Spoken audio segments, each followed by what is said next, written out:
On this edition of In the Gun, it's another episode of Who Wants to Be a Mountaineer, and we've got a special guest to join us for trivia this week. You might remember him from 2005. He's not going to be able to fake it out here with us today.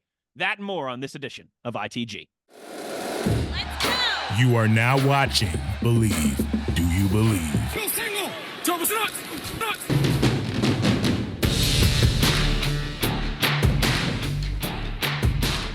ITG.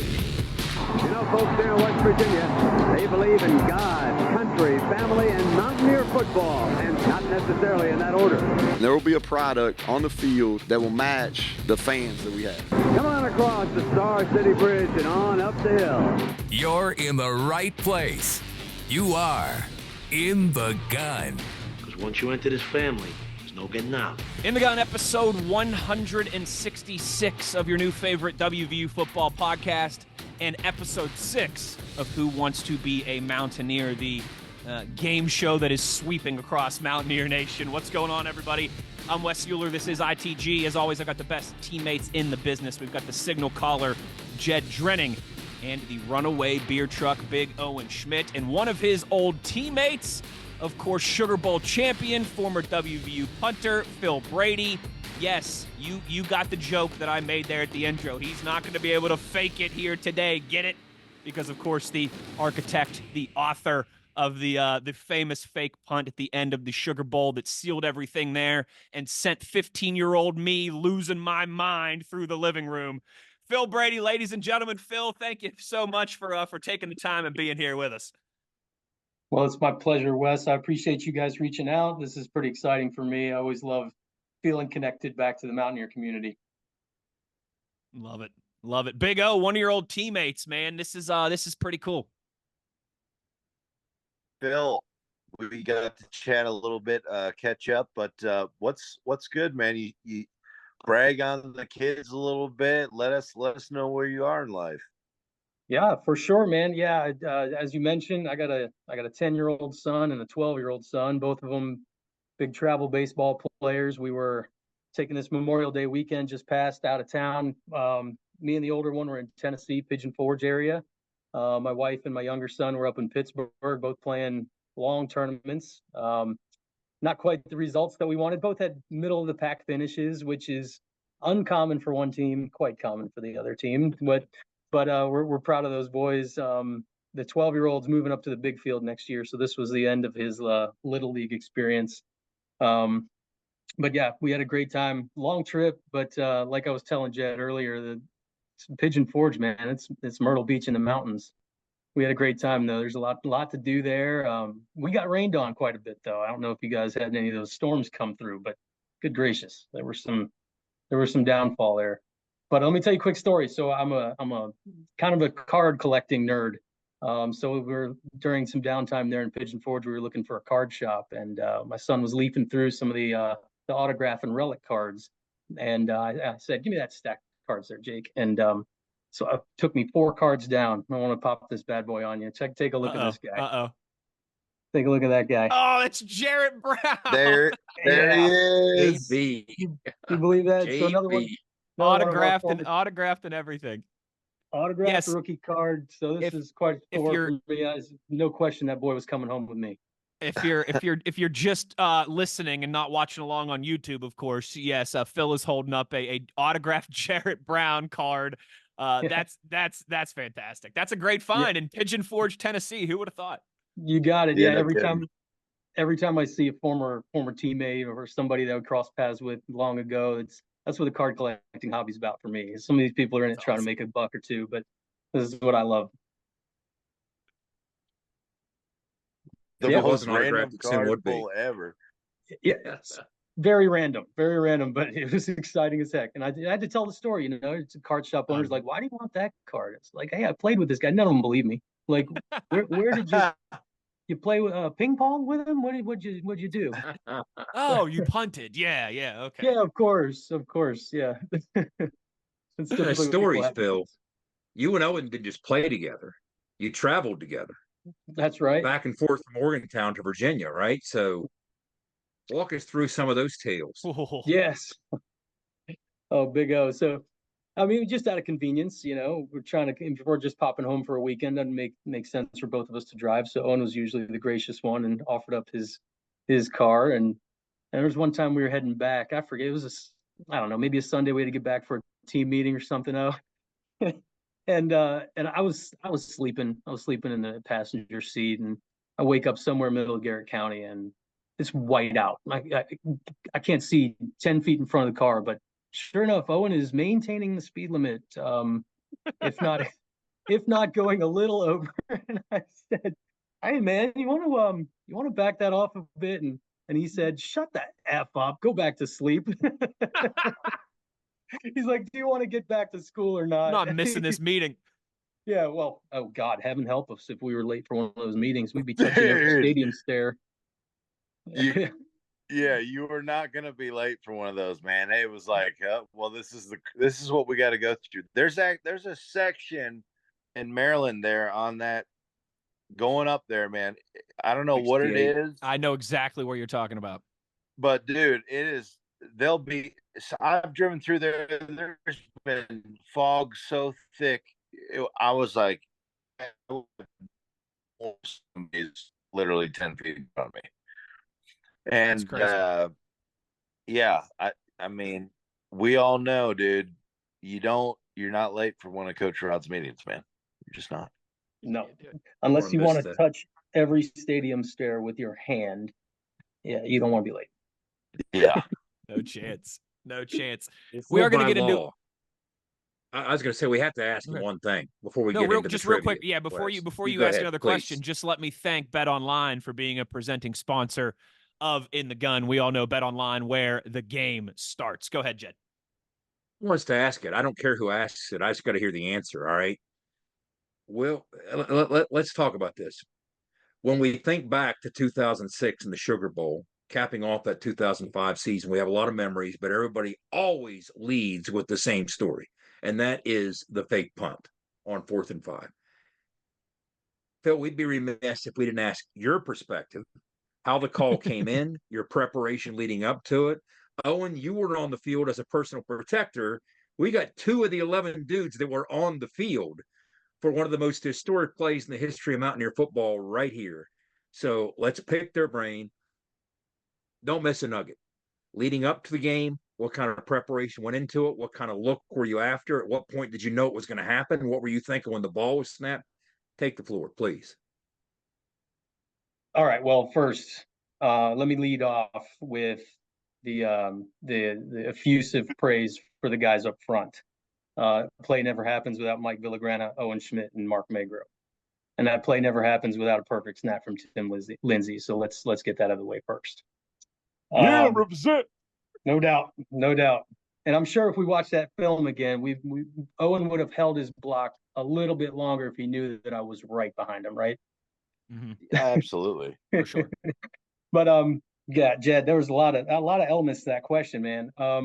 So the recount that I normally give is when that play went in. I think it was the week of the Louisville game. So it had been in for 7, 8, 9, 10 weeks, whatever it was, from there through bowl practice. And, we would just give it one rep after a few regular punt reps back and forth in practice. They call hammer, and we run through it. I was supposed to give that little fake, kind of get the ball out, take a few steps like you're going to actually kick it and then take off. So, weeks go by. I'm like, they're not going to ask me to run the ball. So I started getting a little bit lazy in practice, and I was skipping those first few steps. And sure enough, Coach Rod was right on me. Right, I'm like, you never take a lazy step. And that was good that he actually pointed that out, because 5 weeks later, holy cow, here we go. So I was never really interested in the looks that we were going to get, because my job was very plain and simple: catch the ball, punt the ball. So Owen probably can speak more to the type of game planning that they were doing up front. But if you look back at that, man, you could see that Georgia was set up like a kickoff return. There was very few people up. There were guys 20 yards off the ball, and then there was the return. There might have been 3 back there at 40 or so, because I wasn't going to hit it much farther than that. But so there was a timeout right before. It was 4th and 6, and I think we called timeout right before, I think, it was midfield, and they were kind of considering whether they're going to go for it or not. We had about a huddle of 30-some dudes, couple different offensive personnel groups, and then the punt team kind of like lurking off to the side. And I started moving towards the field, and Rich reached his arm beside us, get back. Like, he didn't want anybody to see my jersey number wandering over to the field. They didn't want any edge to be given away about personnel. But finally, after that timeout, they call punt. And I don't know what's going on in the headset. And I'm just like, okay. They call the call is split, roll, alert, hammer. So split was the formation. Roll was that type of rugby punt that we were doing back then. And then alert just means look over for the fake, and hammer was the name of the fake. So I run out there, mosey on out there, stupid little punter, get in my position, and I look over to the sideline. I just hear Mark Magro starting to yell, hammer, hammer, hammer, hammer. And so I'm sure some people have heard this story before, but you can see on that replay, I walk up kind of a couple steps with my hands over my ear holes, trying to hear what's going on, because it's not quiet. Like I hear the last few times where he yelled hammer, hammer, and I was like, oh, all right. I guess we're gonna go ahead and run this thing. And 4 seconds later, I was getting picked up off the ground by Morty Ivy. So the adrenaline was rushing pretty good. Did you black out for those 4 seconds? It's possible. It's possible. I had to see the video replay for that sky cam that they had on the field behind you. When you see it from that angle, everything looks the way it looked for me. So if fans want to know what I was seeing, then look at that sky cam angle. That's what I was seeing. But and I said probably in the post game that night that if Steve or Pat or any one of them ball carriers had been running the ball, they scored a touchdown. Like, there were holes everywhere. Steve would have put that right foot in the ground and got to the sideline, and good night. But I didn't think they needed much more out of me other than get across that yellow line and get the hell down, don't fumble. It was a solid burst, might I add. Yeah, that's all I got, man. I mean, awesome. Phil had some wheels. Yeah, no, it was perfect. Back then, yeah. I think it was what was it, 4? I got a 4.6 back in the day on 4.6, and then I got old. Buddy, I'm telling you. Hey, we've all gotten old, man. Yeah, it was probably 5.6 now. He was only half joking, because when you go back and look at that, the way you guys were aligned as the 3 personal protectors, you were the guy on the left. Yeah. And guess which path Phil chose? He went left. He went up your alley. He's not kidding. He knew what I was going to do. I was going to road grade for him. All right. No doubt. I was going to road grade. No doubt. Yeah. So we also had that split formation. We were on the right hash, I think. And that split formation had that comically large A gap. The guard was over on the other hash. So that was sort of the natural opening. And just one guy over the center, and then the 3 guys just kind of built a wall, moved that wall right down the field just enough. That's like awesome. The option to bail out. Is that the case, Phil? Say Even again? though the call was on? Hell no. No. You had to go. Yeah. No bailing. Yeah. There's no. I mean, shoot. What if Mark had decided to not yell quite so loud, and Phil Brady's the only one that didn't get the call? Imagine that. I tell you, I've had dreams about it. I've had dreams about all sorts of different alternate realities of what could have happened on that play. Oh. We've seen somebody else on this podcast start to fake a punt out of a pooch kick, but not quite fake it and go ahead to the last second and try and make the kick. Right? I knew he was going to bring that up. There's video of that one too, I think. Yeah, there is. There's still some blood on some helmets from that one too, I think. Yeah, there are. What happens? And to put a bow. 6 of the 12 broken face masks were after that play. That's exactly right. To put a bow on this too, Phil. Right? If I am correct, I believe that you were at the bowl game this year. Correct? That's right. I was.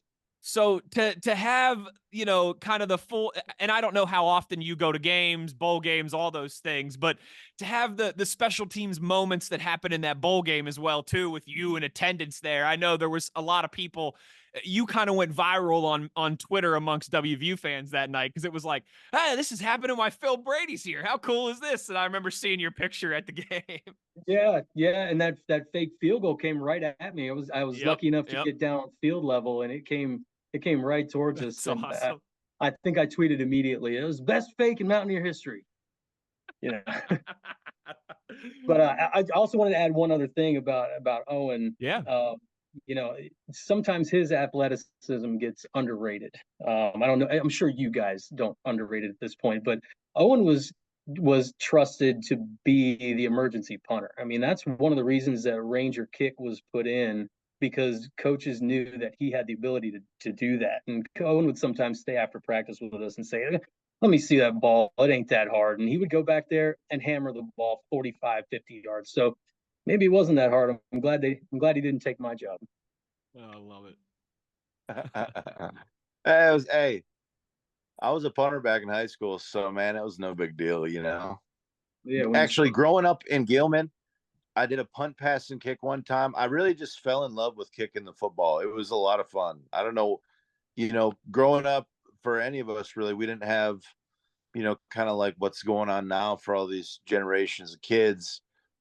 Sometimes that's all you had. And I grew up right across the street from a football field, and hell, I'd go over there and I'd kick all day long sometimes. You know what I mean? Yeah. Never had no training, couldn't really do it well. I was lucky I was strong enough in the legs. I mean, you got to have a strong leg to kick. So, no question. But thank you, Phil. No question. You're welcome, Owen. I love it. Fantastic. Another thank you to our friends at Toothman Ford. We all know cars cost less in Grafton. Big shout out to JR and everybody there at Team Toothman. All right, that's been it for the the pleasantries. We're going to take a break. When we come back on the other side, I'll turn the hosting duties over to Jed, because now it's time to compete. All right, it's time for another edition of Who Wants to Be a Mountaineer. We'll get into all of that when we return on the other side. We'll let the games begin. You are in the gun. All right, boys, let's go. One side of the stadium filled with 60,000 plus is yelling, let's go, and the other side is yelling, Mountaineer. We want to tell you the stuff we're not good at, our weaknesses, so we're clear up front. Owen's cracking up. You just lost to your own game. You're outgunned and outmanned. Who wants to be a Mountaineer? That's a great question. Keep your tears in your eyes where they belong. Stupid! Stupid! Back in the gun, ladies and gentlemen. It's time for another episode of Who Wants to Be a Mountaineer. And now, for your host, the signal caller, Jed Drenning. Let's start with this, Wes. I was told by Skylar to let you know, if in fact you find a way to win tonight, it's only because he's not here. So, man. He's right, listen, talking smack and he's not even here. My one win in Who Wants to Be a Mountaineer history came while Skylar was on the panel. Let the record show. Okay, so that is erroneous on all accounts. All right. Well, I'll also preface this episode by saying you might hear a little bit about that fake punt again before the show is over. All right. Maybe, just maybe. All right. So, pretty simple rules. 4 questions, 2 halves, point value doubles in the second half, and then we wrap things up with one final question. We have, Phil, you've seen the episodes before, one question called a nut check, which you are allowed to gamble whatever you have earned up to that point on that question. So pretty straightforward. You guys ready to rock and roll with question number 1? 1 point in value. All right, here we go. What was the final score of West Virginia's Orange Bowl demolition of the Clemson Tigers on January 4th, 2012? I'll have Phil and Wes text their answers, and then I'll have Owen answer. I'm going to say multiple choice. A, WVU 48, Clemson 17. B, WVU 73, Clemson 21. Or C, WVU 70, Clemson 33. Okay, let me see. All right. I have Wes, I have Phil. What say you, Owen? What was the score? What was A 71 points? Now, here we go. Here they are again. A, B, and C. 48-17, 73-21, or 70-33. It's one of the 70s, man. It's B. B, 73-21. That is incorrect. It is 70-33. It is 70-33. We're staring at Owen's ceiling now. Already in the hole. All right. Already in the hole. Plenty of chances to make up for that. Plenty of chances. All right. Question 2. 2 points in value. What redshirt freshman signal caller became the first Mountaineer quarterback ever to post 3 consecutive 100-yard rushing games, with 111 yards against Cincinnati, 220 against Pitt, and 177 against a third opponent? Was it A, Pat White, or B, Rasheed Marshall? Oh, jeez. A, Pat White, or B, Rasheed Marshall? Repeat those. You said Cincinnati and Pitt? Okay, here we go. 3 consecutive 100-yard rushing games, 111 against Cincinnati, 220 against Pitt, and 177 against a third opponent.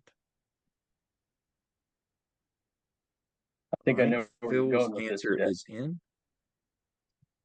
I think you're on to me. All right.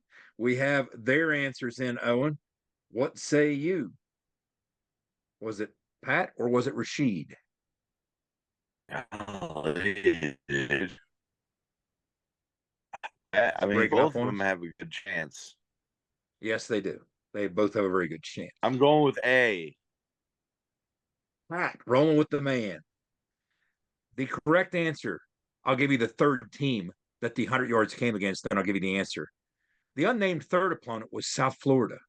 So, yes, Pat White. That's why I didn't name the third opponent. Didn't want to give it away. Also worth mentioning, Rasheed missed more than half of his freshman year due to injury when he might have been able to do this. So that's worth mentioning for those Rasheed fans out there like we are. Okay, so that's 2 points in value. Taking 0-2, you guys are sitting at 3, racing along in this first half of action on Who Wants to Be a Mountaineer, featuring the inimitable Phil Brady. Question number 3, 3 points. Something tells me Phil might know this one. The longest punt of Phil Brady's career at West Virginia was a 73-yard bomb and a 45-10 win in 2004 over what FCS opponent? A, James Madison, B, Wofford, C, UT Chattanooga. 2004, 73 yards, 45-10 win. Who was the opponent? JMU, Wofford, or UT Chattanooga? Chattanooga. Did I say Chattanooga? Chattanooga, like the Dianoga. That's a Star Wars reference, by the way. All right, let me see. Jet, I don't know if this is quite fair to the other guys, man. As expected, Hey, Phil's that's all answer right. came in pretty quickly. Okay, so we have Phil's. Let me see here. I'm not very confident about this one. We have Wes's. B. B, Wofford, Owen? Yeah. The correct answer. How about them JMU Dukes? I believe, because that was the game. Phil, correct me if I'm wrong. Didn't we struggle in the first quarter? Wasn't it scoreless like after the first quarter and we separated in the second? That's the year they won the national championship. That's what I thought you were going to ask level. me. That's what I thought you were going to ask me. They won the national championship that year, yeah. But I think you might be right. We sort of separated in the second half. We kind of came out sleepwalking. Yeah, they were a good team. So now we stand. Phil Brady at 6, Wes at 3. Correct me if I'm wrong, Wes, because you need to watch me on these scores. I'm not to be trusted. I'm with you. I'm doing my math. I'm with you. Yep. 7-3-2. We will round out the first half and then we'll take a break. The final question of the first half, worth 4 points. So far, so good. Look at this. Phil is, knock on wood, 3 for 3. He's killing it. All right. For the fall. highway robbery, gentlemen. Despite hauling in 25 touchdown catches, WVU's Stedman Bailey was robbed of the 2012 Biletnikoff Award, which goes to the nation's top receiver. Which player captured the Biletnikoff Award that year instead of Bailey? 3 answers on the board, multiple choice. A, Terrence Williams of Baylor. B, DeAndre Hopkins of Clemson. Or C, Marquise Lee of USC.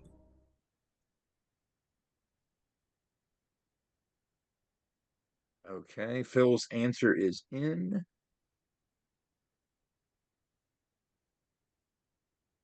Wes is thinking.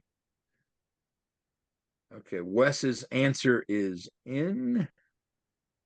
So, Owen, who won the 2012 Biletnikoff? Okay, A, Terrence Williams. The correct answer. C, Marquise Lee of USC robbed our boy Steady B. C. But I tell you what, Owen, all 3 of those dudes could have won that thing. But Stedman should have. No question. Stedman should have. If I remember correctly, I think Marquise Lee only beat him in receptions. Maybe it was close in yards, right. but I think it was. I think Marquise Lee had 14 touchdowns to Stedman's 25. He might have had 25 touchdowns in a 12-game slate is ridiculous. Insane. Like, that's crazy. It's insane. Yeah. Robert. Well, 13, Wes, because he was the only guy that really showed up to play in the bowl game against Syracuse. Stedman did. Stedman played well against Syracuse. Nobody else did, but Stedman did. So that takes us to the half with Phil in the lead with 10, followed by Wes with 7, Owen with 2.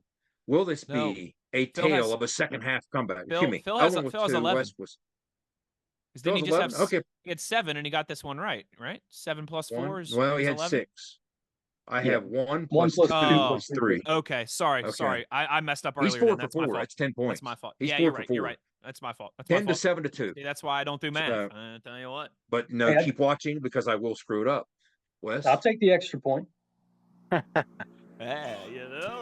Listen, those aren't your duties, Mr. Punter, all right? We're going to leave that to the field goal kicker. All right, exciting halftime show. Paul McCartney and Kanye West coming at you. And then we'll be back with the second half on the other side. It's Who Wants to Be a Mountaineer? You are in the gun. Welcome to the good life. Nobody supports the blue and gold Mountaineers like Toothman Ford. With over 20 NIL deals and counting, Toothman Ford continues to rally behind our student athletes. And it's time we rally and support the dealer that supports the Mountaineers. Not only does Toothman Ford offer the best prices in the state on pre-owned, their never over MSRP campaign on new Fords guaranteed to save you thousands. Drive with pride all season long, knowing you're supporting the dealer that fuels our Mountaineers. Toothman Ford, where cars cost less, in Grafton and at toothmanford.com. Back here on Who Wants to Be a Mountaineer, it's time for the second half, brought to you by our friends at Fortis.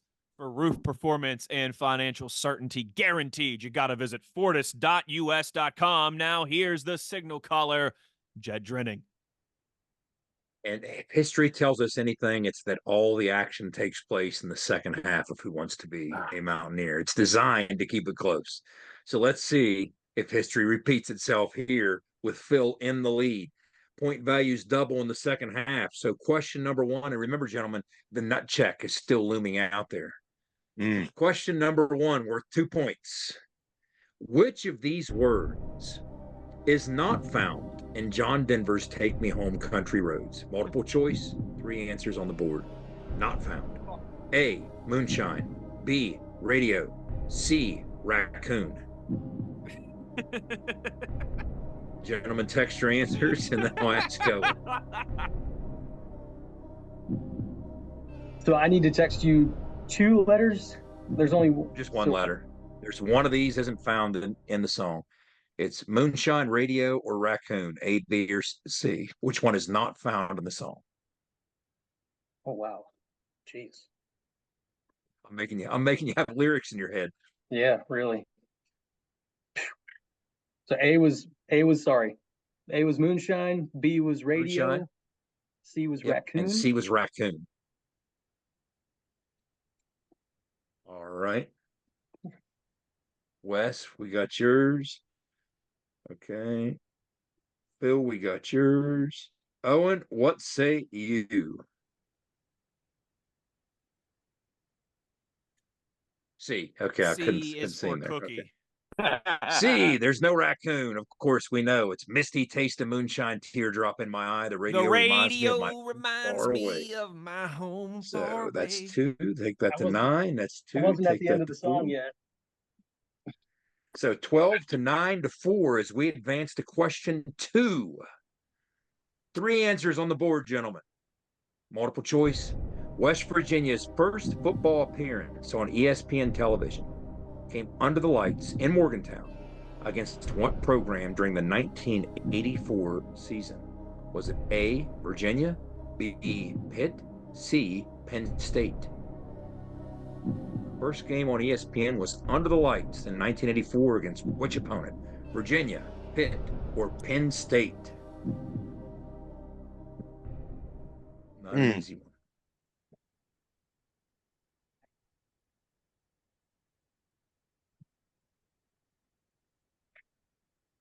Not an easy. Okay, so we have Wes has answered. Phil has answered. Owen, what say you? Virginia, Pitt, or Penn State? He's breaking up on us. 1984. I'm going to say C. C, you say Penn State. This is worth 4 points. The correct answer is C, Penn State. The first victory in 29 years against the Nittany Lions, a 17-14 win on October 27th, 1984. And the former head coach, 3 of the guys on here made some plays in that game. Rich Rodriguez, right? So now I told you things get interesting in the second half here. Now, Wes, correct me if I'm wrong. It's Phil 12, you 9, Owen 8. You didn't give Phil his points for that past one. It's which one? You didn't give Phil points for this answer. No, I got it wrong. That's wrong. Yeah. You got it wrong. Yep. Yep. Oh, I'm sorry. I should have given the answers. That's right. You guys both said Pitt. Yeah, you guys both said Pitt. Wes and Phil said Pitt. Owen said C, Penn State. Ooh, it's tight. Again, it's tight. That's a generational thing. Well, you guys are younger than me, so of course you don't remember watching that game. I mean, if you're my age, you remember watching the game, right? So that's a different animal, but it's not easy, especially if you're younger than my generation. You know, Jed, you'll like it. I just figured that was Pitt coming off the back of the last time they were actually relevant, so I thought maybe they would have still, Attaboy. You're being generous. Okay. So Marino had just sailed off the South Beach, and they were still nationally relevant there for one more year. That's true. That's true. Marino was drafted in '83. So here we go. Question number 3, worth 6 points. Gentlemen, don't look now, but this is today's nut check. Nut check. Nut check. Nut check.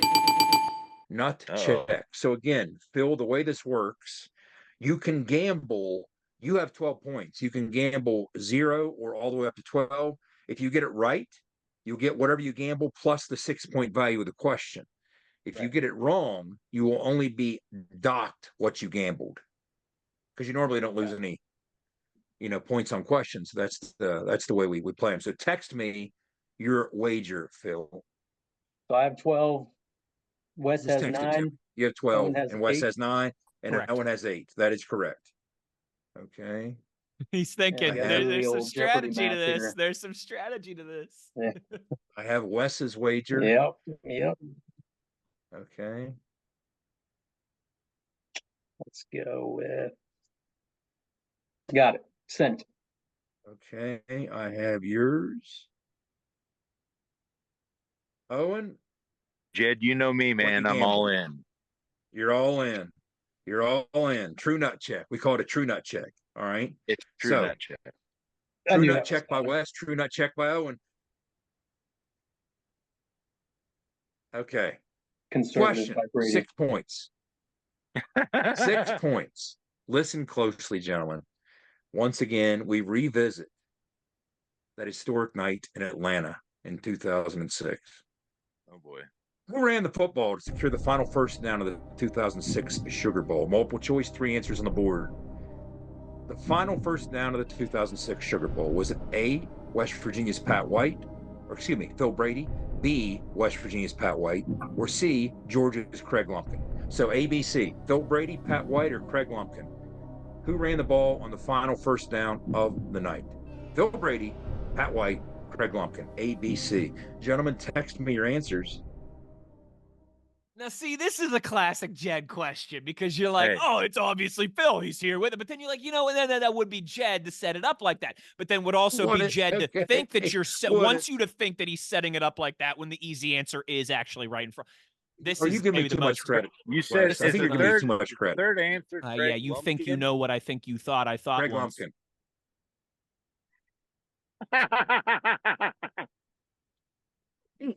He's a real person. I just almost made the joke. Was that even a Georgia player? Do you remember him? Was he actually on the team? Yeah. Yeah, him and Thomas Brown were the main running backs for them. Okay, so let me think here. All right, here we go. Let's see. Okay, hang on one second. Oh, man. I'm getting everybody's answers in here. So, okay. All right. Okay.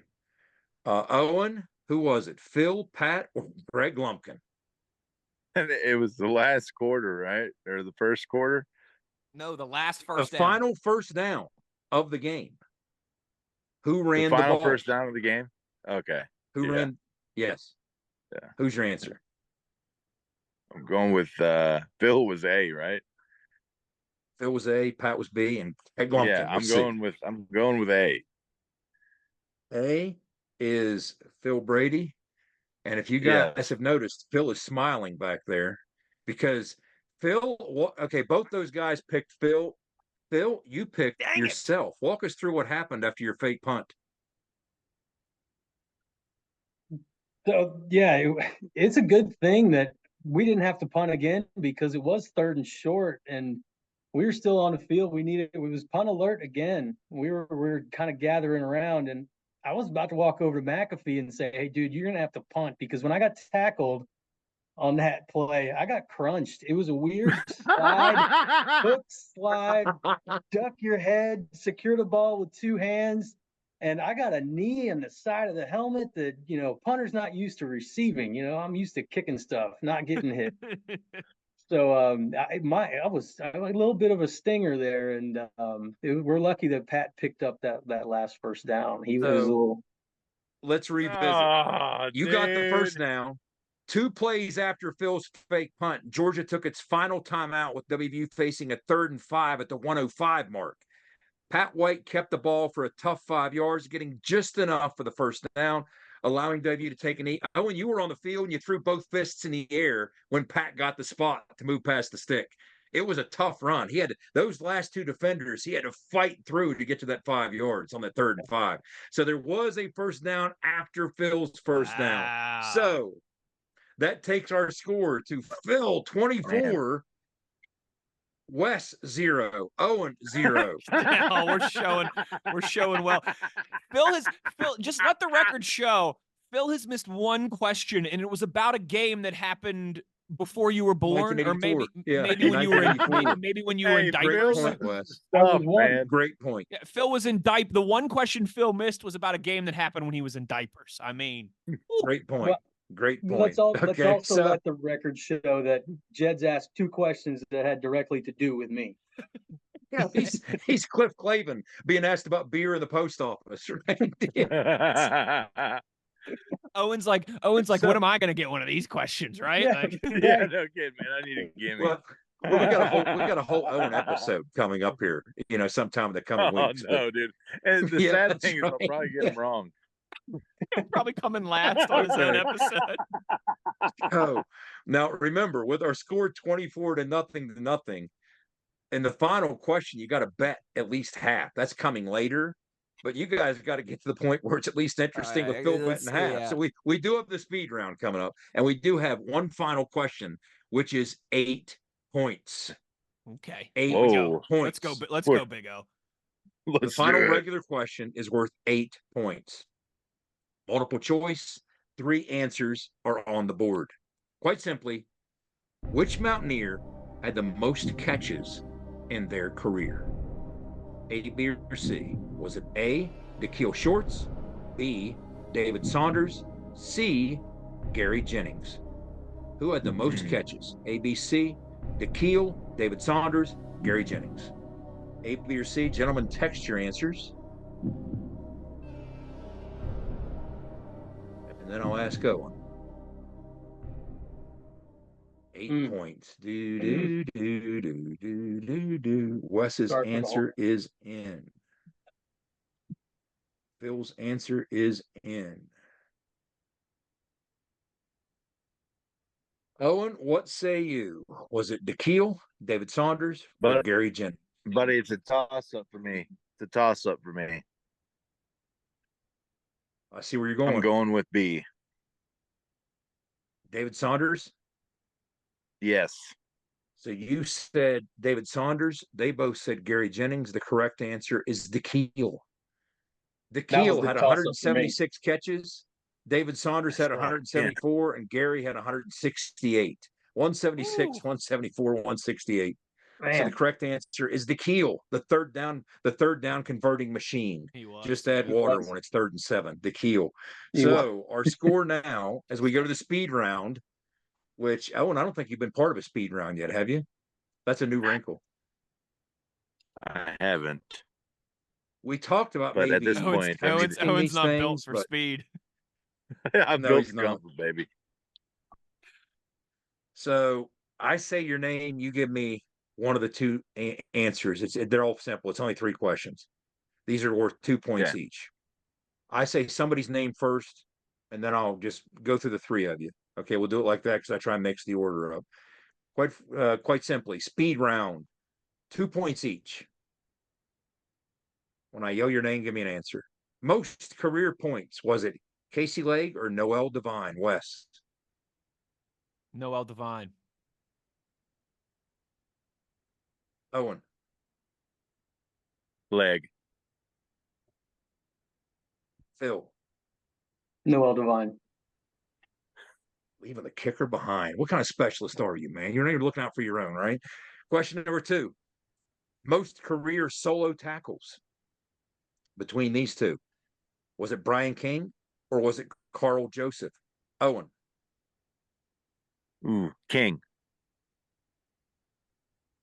Wes? Carl. Phil? Brian King. And finally, most career kickoff return yards. Was it Pac-Man or was it Sean Terry? Phil? Sean Terry. Owen? Man, Pac-Man. Wes? Pac-Man. Okay, so each of these are worth 2. So let's go through the answers. The first answer, correct answer. Casey Legg had 208 career points. Noel had 186. Owen, you got 2 points there. Wasn't even close. Second answer.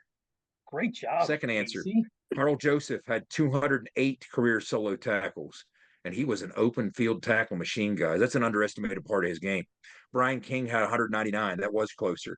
So, damn. Carl, Wes, you got that one, right? I did, yes. Didn't Carl leave early? That's what I was. No, he tore his. He was a 4-year starter, but he tore his ACL early in the. Oh, yeah. That's the only thing that gave me pause. So? Yeah, the 4th game, I think it was. It was in practice, wasn't it? But like it was practice. Yeah, it was in practice. Yeah, it was not. Yeah. It was a non-contact injury. It sure was. Yeah. But and he was like tied for the national lead in interceptions at that point early in the season when he did it because he had those picks against Georgia Southern. Was still a first-round pick.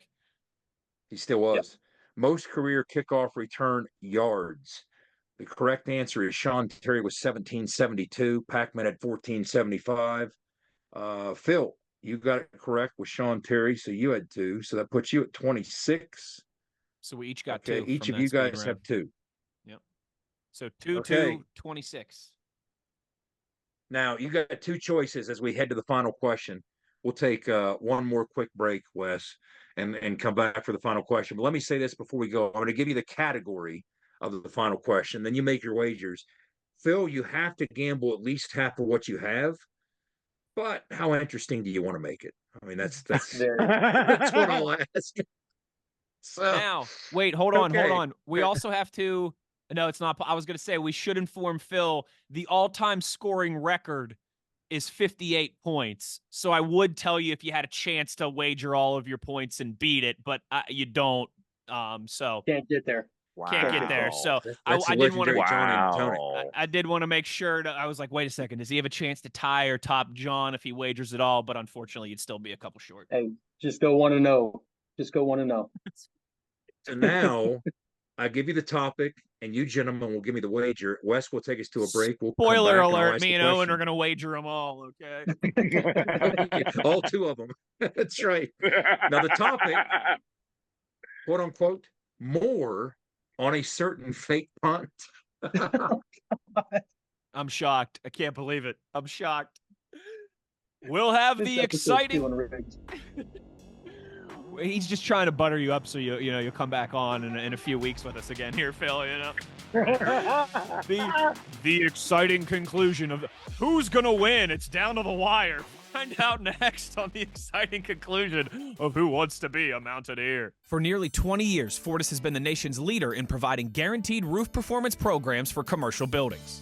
Fortis offers roof performance solutions that feature extensive initial and ongoing reconditioning for commercial buildings as an alternative to traditional replacement, with long-term performance guarantees that are backed by global leader Lloyd's of London. Fortis offers a comprehensive range of roof performance management programs that provide financial security, extend the life of our customers' roofs, and make a significant impact on ROI. Fortis is currently improving performance and increasing ROI for customers at more than 4,800 locations, with more than 140 million square feet protected, including many Fortune 500 companies that have turned to Fortis to save money, gain financial certainty, and extend the life of their existing roofs. Fortis has helped customers save more than $520 million in capital roof replacement costs for an average ROI of over 250%. To learn more, visit fortis.us.com. Fortis, roof performance and financial certainty guaranteed. The dramatic conclusion of Who Wants to Be a Mountaineer, brought to you in part by our friends at Johnston Equipment. Make sure when I only have 2 points, I can't do the funny game show voice anymore when I'm getting my butt kicked. All right, Johnston Equipment, Route 33, just outside of Weston. Welcome them to the party as they've been involved with the podcast here now for the last few months. All right, dear signal caller, our host Jed Drenning, bring us on home. I wonder if we need to initiate a mercy rule in this. Again, I can say to you, I can make these wisecracks because I'm on this side of the microphone. I don't have to answer any questions, right? So we have one final question with the score standing. Phil at 26, each of you with 2. So the only question remaining, and I've got your wagers. The only question remaining, will Phil be judicious about this, or will he gamble the Brady bunch? Dunk. With that 24-point lead going into this final question. The topic, gentlemen, for the final question, more on a certain fake punt. Listen closely and humor me as you do. This is not multiple choice. You just got to give me an answer, Phil. That's how we usually do these final questions. Clinging to a 38-35 lead against a hot Georgia team, WVU faked a punt on 4th and 5 at the Bulldogs' 48-yard line, with 1:45 remaining in the 2006 Sugar Bowl. Of course, 2 of the 9 Mountaineers on the field for that historic special teams hijink are on this podcast right now. Hunter Phil Brady took the snap and famously took off, gaining how many yards on the play? Ooh. That is the question. Gentlemen, text your answers, and then I thought maybe I had a chance. Okay, you guys. Wes, text me your answer. Phil's answer is in, which is not a good sign for you guys. That you were hoping the jury would deliberate a little longer. It's. Oh, okay. All right, we have their answers in, Owen. What is your answer or guess or whichever it might be? Maybe you remember. Why would you, right? Usually it was a first down. It was at least 5. I'm going to say right? 3 yards. It was 4th and 5. That's in the question. Oh, Lord. Georgia fans wish you were right. You know? I love Oh boy. Well, I guess I lost. What's your guess? It's 5 or Brady. What's your guess? Huh? What's your guess? It's 5 or Brady. 7 yards. Oh, that's what Wes guessed. The correct answer is 10. And Phil got it correct. It is 10 yards. Now, correct me if I'm wrong. Now, that takes our final score. He gambled 21, so that leaves him at 47. And you guys at 0 and 0. Yeah, that's right. 0 and 0. That's right. Yeah. So we have a total score of 47 Phil's points. doing his best homage to Reed Williams there, So that's right. 47 points for Phil. I always say this, guys. Between me and Tom Brady, we have 7 Super Bowl rings. So between Phil and Wes and Owen, you have 47 points on Who Wants to Be a Mountaineer, right? That's exactly right. Now, Phil, correct me if I'm wrong. That wasn't your only carry as a Mountaineer, was it?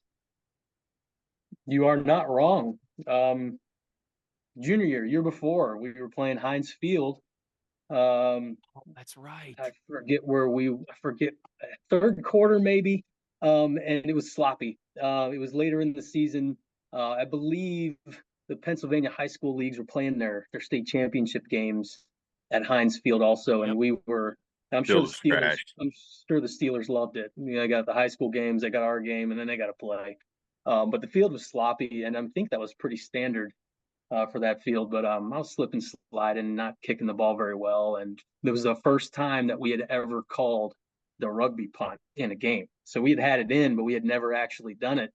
And coaches were just fed up with me putting the ball in the middle of the field and 28 yards down there. So they called the rugby punt. And I remember when we put it in practice, they said, if you have the edge, take it. But if you don't get it, don't run back to our sideline. So we were on the right hash again, which was probably not the best idea on my part, but I was lacking a little bit of confidence because of the previous few reps out there. But I had a little bit of faith in my speed, and it was 4th and 4, and that pylon that first down marker got really big in the headlights. So I just turned on the jets, and it was a lot closer than I thought it would be. There was a pit outside linebacker in pursuit. But I dove, I reached the ball out there, and my right elbow hit that first down marker. So I knew I had it. I was just hoping that they gave me the spot, and they sure did. That's awesome. And I believe on the next drive, we gave the ball right back. It was either Darrelle Revis or one of their other NFL DBs that picked off Rashid, and we ended up losing that game. But yeah, that was a 5-yard rush on 4th and 4, and a 10-yard rush on 4th and 5. And so 7.5-yard average for the career. I think that's I'll pretty good. That's pretty good. 2 conversions. You'll get to Canton with those kind of numbers, Phil. To clarify, you're a right-footed punter, so you're on the right hash, throwing that into the boundary. Into the boundary. Wow. Yeah. That is tight. Yeah. Yeah. That is So tight, probably not, like I said, not the smartest move, but it was one of those adrenaline things again. And that was one that was called by me. That was. They wanted me to punt the ball probably, but they said, take it if you got it. And luckily I had it by that much. One of the biggest thing I noticed is when you're blocking for him, his average doubles. There you go. That's right. Hey, man, he needs a wheelbarrow to carry around those big old cojones he's got there. That's right. That's right. Randy Marsh on the podcast here. Phil, congratulations, and we thank you for joining us. If you want to take the floor to thank all those who are special in your life for this seminal moment, this shining moment. I mean, it's like around the horn when they win, and they get like the 20 Yeah. seconds at the end to brag. Yeah, go ahead. Oh, I have so many people I need to your thank. biggest moment. Yeah. Oh wow! Look at this paper. No, it's just my son's homework sitting there. No, man, I'm just thankful to you guys for reaching out and always making me feel really reconnected to the Mountaineer community. I live about 4 hours away over in Fairfax, where and are from. And so I don't get back as often as I'd like to. I've been a high school football coach over here in Fairfax for the last 17 years. So the falls are pretty busy for us. Boys play travel baseball, like I mentioned. So the weekend trips are tough, but I mean, I try to get them done. We try to plan months out, and sometimes it comes together, sometimes it doesn't. That's why you see me at the bowl game here and there, because High school season's over. I got a couple weeks off from teaching. And so a lot of times I guess I can't say a lot of times, but the few times that I've been able to get down to the bowl games, it's been, surprise dad with tickets for Christmas. That's awesome. And so we'd either drive or hop on a plane and head out to the bowl games, just the two of us. So that's what we got to do this past winter, and we had a great old time. Love it. So, Awesome. but I appreciate you guys again, and I can't wait for 2026 to come around. We get that 20-year anniversary, 2025 maybe, whenever they're going to invite us back, hopefully. Yeah, hopefully. But, yeah, right. So I'm hoping to do that and reconnect with all my teammates. That's the biggest thing. A lot of people ask you, and Jed, I'm sure you'll confirm it. No, and I'm sure you'll confirm it. We love playing, but what you miss most is seeing your boys every day, the locker room stuff, the team meals, even the meetings, the road trips. Just being able to share every part of that with your closest friends in the world, and that's who they were back then. And sadly, we've grown apart. We grow up and move away, and we get on with our lives. But for those 4 or 5 years, those are your best boys in the whole world, and that's the thing that you miss the most. So looking forward to being back. Well said. Well said. Absolutely. Phil, when we have people on here, sometimes we kind of have to because everybody is different. Some people, they play and they love it, and then they move on and they still keep an eye on it, but not as much. Some people, they're watching every game. And so we're always kind of like, how in tune, how in step are the alumni with every game, with your 47 points here, needless to say, you are still paying attention and very, very proud. And again, if you're watching on YouTube, you got your jerseys behind you, talking about buying the West Virginia shirt on, the jerseys behind you. That's the Sugar Bowl one behind you right there, isn't it? That one. Yep. That's the Sugar Bowl one. And gotta love it. The blue one over there is the Gator Bowl. That one gets off camera because we lost that game. So we'll get this. Love it. Love it. And, buying Jarrett Brown cards in Pigeon Forge. So we always love to hear, when the alumni are still in lockstep, still following along, still supporting the program. So thank you so much for taking the time here. It's my pleasure. Again, I appreciate you guys, and you guys are doing great work there. Thank you. Thank you. Well, that will do it for this edition of ITG and Who Wants to Be a Mountaineer. Thanks to our producer and co-host Skylar for throwing this together for us, as always. For the 7.5 yard rusher himself, Phil Brady, the signal caller, Jed Drenning, and the beer truck, Big O. I am Wesley Euler. The one thing we ask of you before we get out of here is to be an ear and tell an ear about your new favorite WVU football podcast. Take care, everybody. We'll talk to you soon. You've been in the gun. ITG. The fun doesn't have to stop here. Be sure to hit subscribe and never miss an episode. If you have any questions, suggestions, or feedback, be sure to follow us on X at In the Gun Podcast. Join us again next time. Until then, tell an ear to tell an ear about your new favorite WVU football podcast.